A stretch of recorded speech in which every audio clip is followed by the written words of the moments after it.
নমস্কার, আশা করি সবাই ভালো আছেন। তো সকাল সকাল প্রতিদিনের মতো আজকে যাচ্ছি মাঠে। ভুট্টার জাল পাতা ছিল, সেই জাল দেখার জন্য। এই যে দেখতে পাচ্ছেন ভুট্টা পাতা। তো ভুট্টায় মোটামুটি যে মাছ বাঁধে আমাদের আর কি হয়ে যায়, বেশিরভাগই আপনার চিংড়ি মাছ বাঁধে।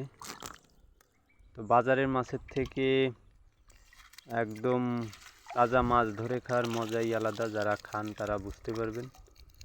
তো এই যে দেখতে পাচ্ছেন এগুলো সব হরিণা চিংড়ি। তো মোটামুটি যা পাই প্রতিদিন আমাদের হয়ে যায়। এই যে দেখতে পাচ্ছেন বাজারে কিনতে গেলে না হলেও 150 থেকে 200 টাকা লাগবে। তো এদিকে দেখতে পাচ্ছেন আকাশের অবস্থা মেঘ মেঘ, কখন জানি আবার বৃষ্টি শুরু হয়ে যাবে।